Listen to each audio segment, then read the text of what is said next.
Bonjour à tous, on commence cette revue de presse en France avec Rennes, qui a été renversant hier et qui est sorti vainqueur du derby contre Nantes. Alors qu'ils étaient menés 2-1 à la 94e minute, les Rennais ont finalement fait tomber les Canaries 3-2 après un temps additionnel de folie. C'était le feu à la rennaise pour l'équipe.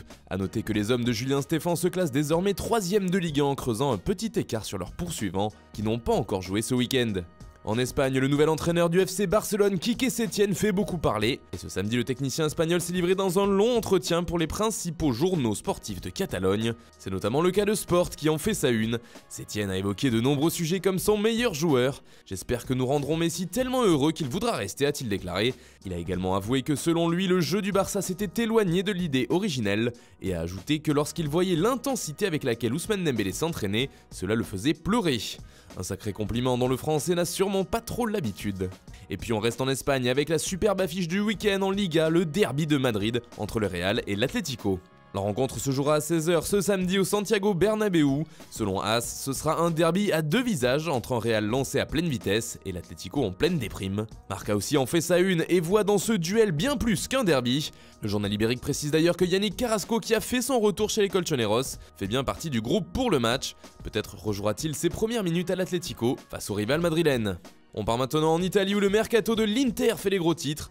Il faut dire que les Nerazzurri ont une nouvelle fois agité le marché des transferts et ont enregistré 3 renforts, avec Eriksen de Tottenham, Young de Manchester United et Victor Moses, qui est prêté par Chelsea. L'effectif d'Antonio Conte s'étoffe encore.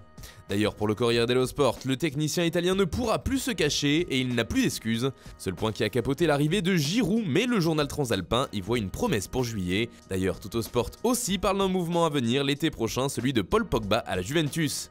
Déjà tant de fois évoqué, le retour de la pioche à Turin ferait grand bruit, mais ne serait pas évident à boucler. D'après le quotidien, la vieille dame prépare la voie avec une opération d'un coût total de 250 millions d'euros, mais qui a été facilitée par le transfert de Bruno Fernandes à Manchester United.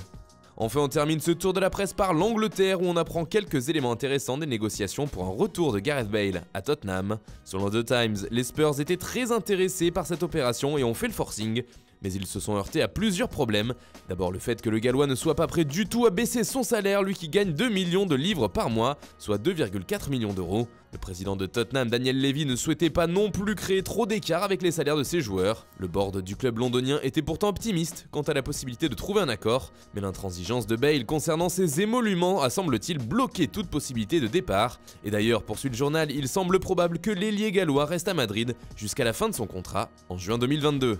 Voilà, c'est tout pour ce matin, bonne journée à tous, on se retrouve très vite pour une nouvelle vidéo sur Foot Mercato.